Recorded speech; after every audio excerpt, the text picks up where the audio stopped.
Subscribing to The Observer on YouTube couldn't be easier, and we're going to show you exactly how to do that. First, navigate to www.youtube.com/theobservernj. Once you get there, all you need to do is hit the subscribe button. Next to the subscribe button, click the down arrow and then all. And that's it. You're subscribed, and now anytime The Observer is live, you will be notified.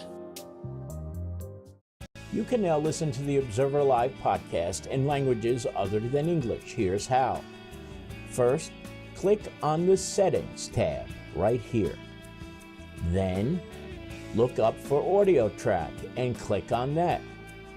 Then, scroll around for different languages, find the one that you want to hear everything in, and click on it. And it's that simple. Now you can listen to everything in the language of your choice on the Observer Live podcast.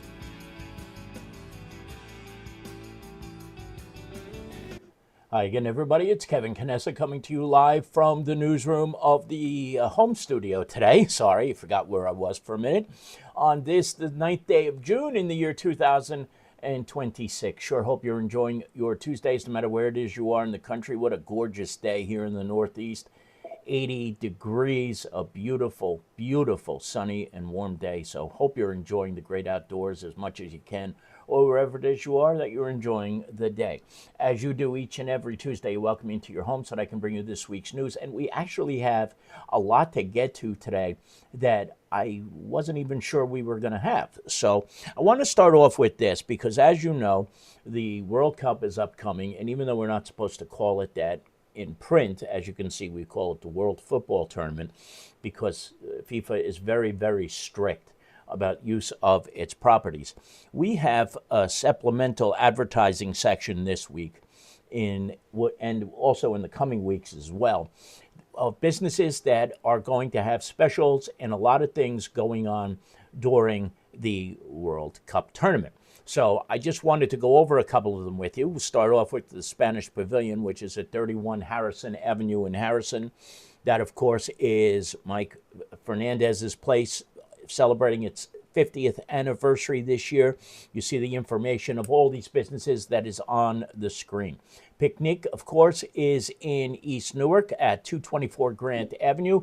Plenty of things going on over at Picnic during the tournament, televisions and things of that nature as well. Same at Fire Pit in Kearney, which is on the Belleville Turnpike. Be sure to stop in there. They can also do catering and takeaway, that you can bring things at home if you choose to watch the games there.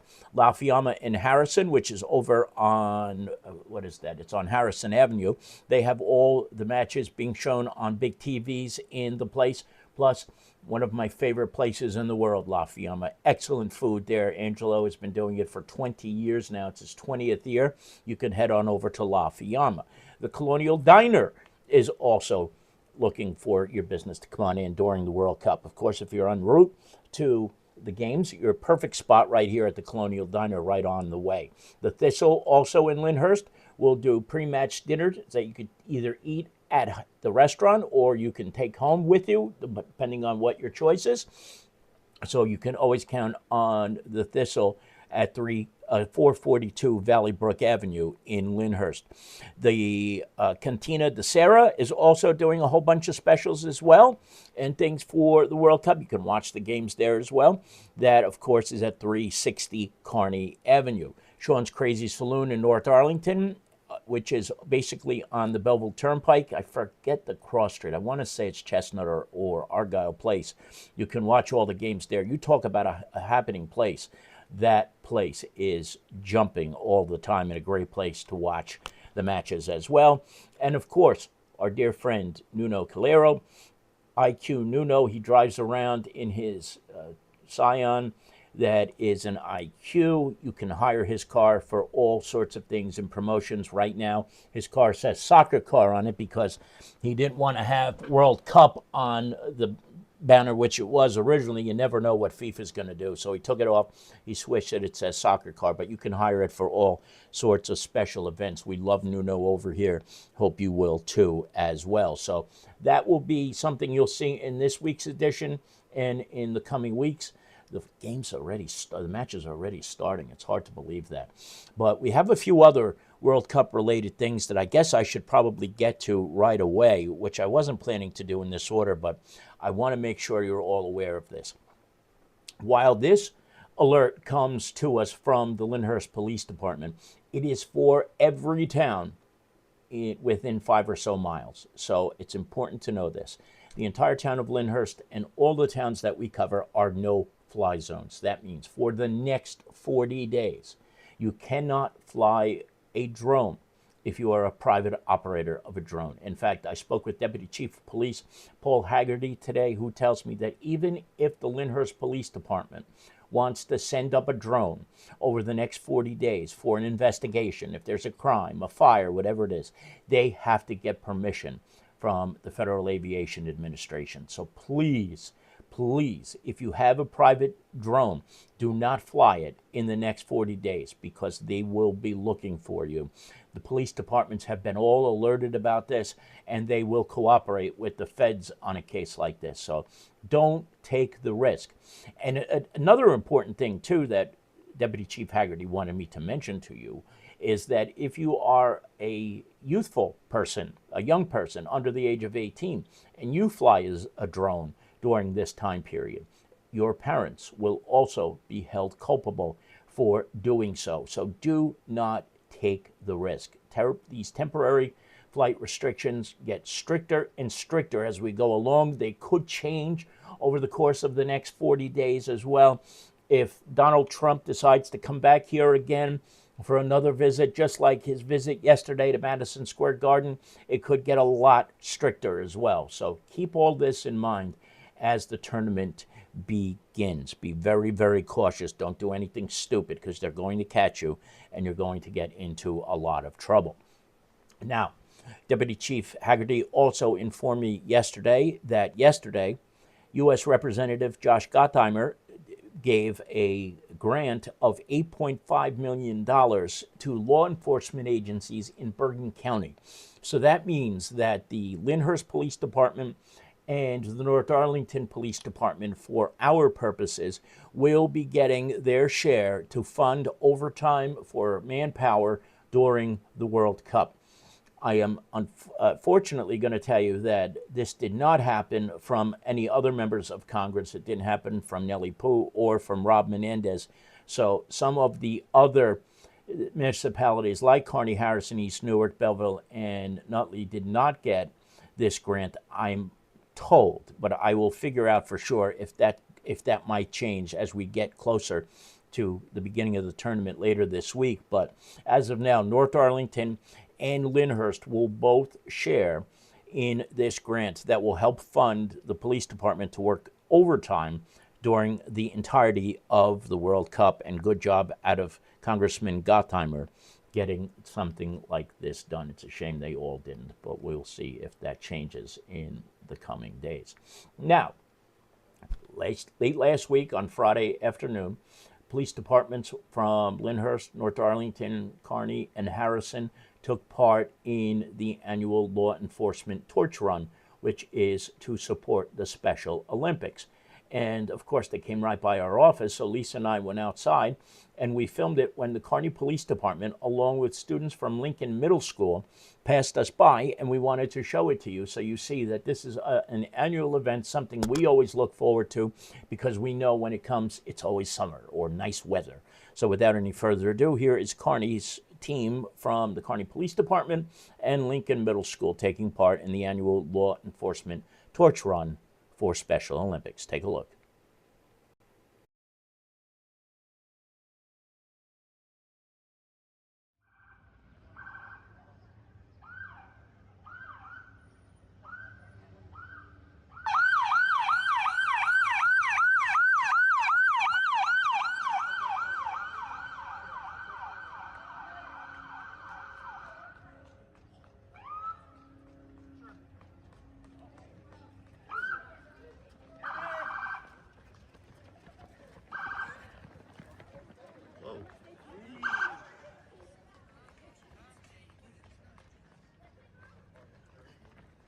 Knock me over.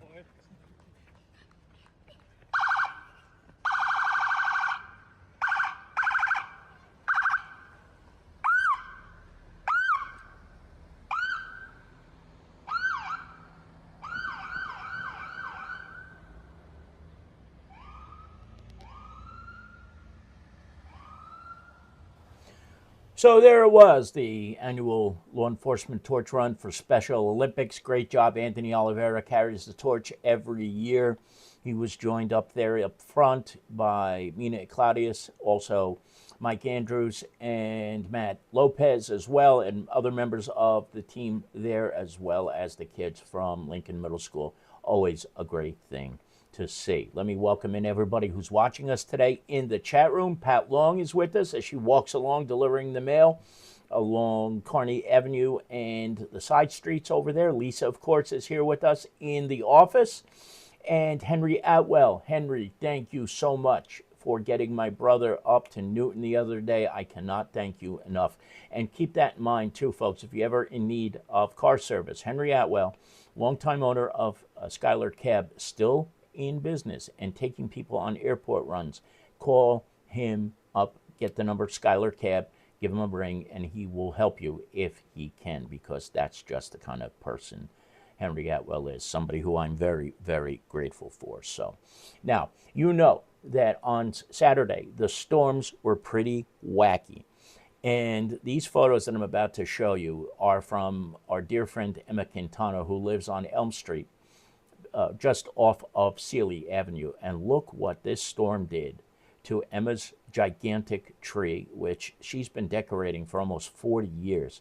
And when you see the other picture, you'll get an idea of just how vicious this storm was. To pull those roots out the way they were pulled out is just unbelievable. But take a look at this one. You see just how much damage was done. They have removed the tree. When it landed on the wires, they were live at the time, so they had to turn off the power. Now PSE&G got into the thick of things, and they're fixing the power. That were yesterday. I'm not sure if it's done today. I didn't get a chance to speak to Emma at all. But fortunately, nobody was hurt during this incident. But I feel bad for Emma because they decorate that tree every year at Christmas time, and it's such a beautiful addition. This, of course, is on Riverbank Park. You see a lot of branches that were down here. Deputy Mayor Melanie Ryan sent me this one from Facebook, but for a storm that lasted for as long as it did, this certainly did itself a number of damages to a whole bunch of places. So hope you weren't one of them, to say the very least. And if you were, good luck with the cleanup, of course. Now, this is something I had announced yesterday, but the annual Senior Citizens Picnic was supposed to be tomorrow. But if you've looked at the weather forecast, you know that it is pretty crappy. And so the mayor, council, and the chief of police have decided to postpone it to June 17th, and it will run the regular time, 11:30 until 3 p.m.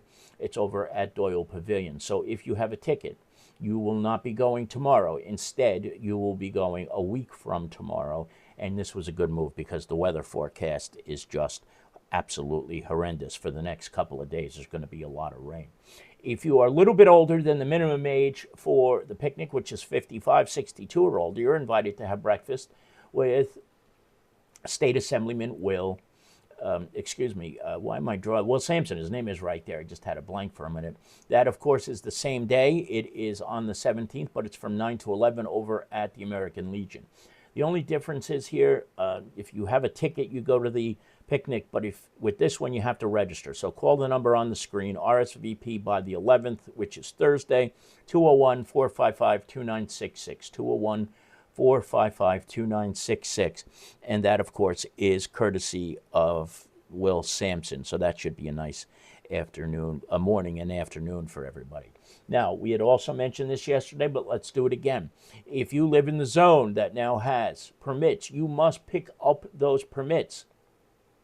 People have paid for them, but have not come to police headquarters. Now, headquarters, the office is open Monday through Friday, 8 a.m. until 4 p.m. But this Wednesday only, they will be open until 7 p.m. So if you can't make it over during the course of the day, head on over at night by 7 p.m. and you can pick up your permits there. You've got to do this, folks, if you live in that area, because if you don't, you run the risk of getting a ticket. Nobody wants that. And this is something that people in that area have been clamoring for a while. So just head on over to police headquarters at 237 Laurel Avenue and pick up those permits as soon as possible. This came to me from Chief Scott McPhee just a few moments ago. The Town of Kearney's Police Department will be sponsoring a traffic law and pedestrian-friendly driving course at Kearney High School on June 25th. That's from 6 to 7:30 p.m. If you don't know what the laws are, if you're a biker and you don't know what the laws are, even if you're a pedestrian and you want to know what the laws are, or a driver and what things you have to do to share the road properly, this is for you and keeping things safe. You can scan the QR code and it'll bring you to this other thing over on the other side there that you'll be able to register right there.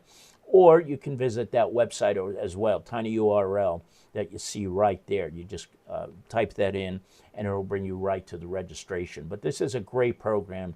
It's important for motorists, bicyclists, pedestrians, and other people on the road to know the traffic laws.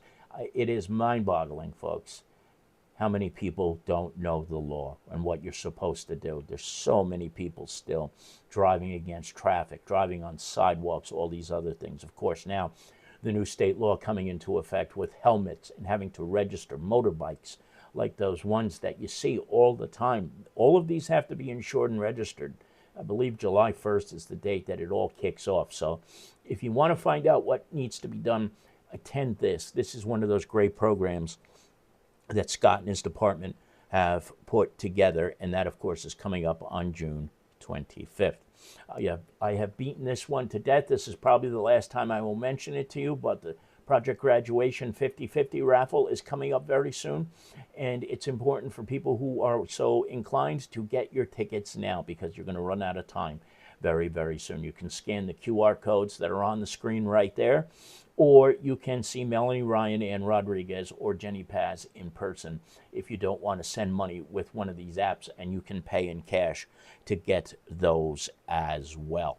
So there is all of that. Now, this is something that I've just found out yesterday, and it's very interesting because if you have been following along with the town of Kearney, you know that at the last council meeting, it was believed that the mayor and council were unable to introduce their annual budget because there was a belief at the time that a supermajority was needed, and that would have required 6 votes.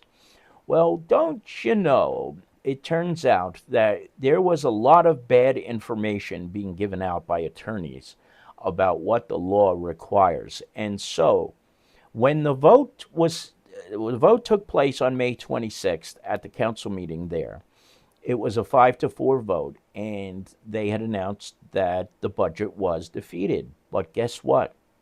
It wasn't defeated. In fact, the budget should have been introduced at that point in time, and they can now prepare to have a budget hearing. I'm not quite sure how it got into the minds of the mayor and council that it was required to have 6 votes out of the 9 members of the council. I believe that was the advice that they were given by the town attorney. But the information was not good. And the good thing is somebody had the sense to look into it and realize, wait a minute, I think it's only a simple majority needed to introduce the vote, a budget, or 5 votes, and that is exactly what happened. So all that pontificating at the last meeting was for naught. The budget has since been introduced, and we can move forward there. There's still a lot of work to be done. If you know anything about this process, there's a lot of work to be done because the mayor is working diligently to make sure that the taxes do not go high and that there are ways that can be cut that won't be detrimental to departments like the police, the fire. And this is crucial now because it remains in the hands of the mayor and council. It does not go to the state. Because the budget was defeated, or they thought it was defeated 2 weeks ago, it would have gone over to the state of New Jersey to make decisions if they couldn't get it introduced at another meeting, which was what was going to happen. But now that it's been introduced, or maybe they'll have to take another vote tonight at the council meeting, I'm not exactly sure. they will be able to make decisions on their own where they can trim. So I'm glad that the person who realized that it wasn't a 6-vote majority necessary to get the budget introduced figured it out. And when the research was said and done and they found out what the law was, that it was only 5. That was all that was needed. And the budget is introduced, and we can move on from there and get away from all the pontificating BS that was happening at the last meeting. And so that's it. Now, I just want to show you this week's edition of The Observer. There is a couple of things on the front page. You've already seen the law enforcement torch run, but in the borough of North Arlington, Mayor Pronti and the Borough Council have so many things planned for this summer. So I want you to read that story. You don't have to be a North Arlington resident to enjoy a lot of the programs and the concerts and things and shows that they do. So check that out. And this bottom story was a cool thing that happened. I got an email from Brad McMyer, who is a former resident of Harrison. He lives in South Florida now. In 1994, he was in a commercial, and it was for the first World Cup that was here in the United States. And all these years later, he's written a song about the World Cup. He put a lot of time and effort into it. You can see it on YouTube as well. And good job out of Brad doing this. And it's always good to see a native son of Harrison or any of the towns that we cover doing great things. So check that out on the front page of this week's edition of The Observer. There are 2.5 pages of classified in the back of the book. So if you're looking for a place to live, there are plenty of apartments available. You're looking for a job, a lot of opportunities available. Now's the time to check it out in the back of the book. And that's it. I want to thank each and every one of you for joining me today, everybody who I've already said hello to. Melanie Ryan is now here with us, the Deputy Mayor. Good to see you, Melanie. Thank you very much for popping by, and thank you to everybody else who is in the chat room and to anybody who may be in the background. I know you were here. Thank you very much for joining us today. We'll be back 1 week from today, or if anything else happens in between now and the next edition of The Observer, we will join you live with any information that breaks. So from the home studio, it's Kevin Canessa. I am signing off for now, and we hope to see you back here again very, very soon. Take care, everybody. Enjoy the rest of your Tuesday. Bye-bye.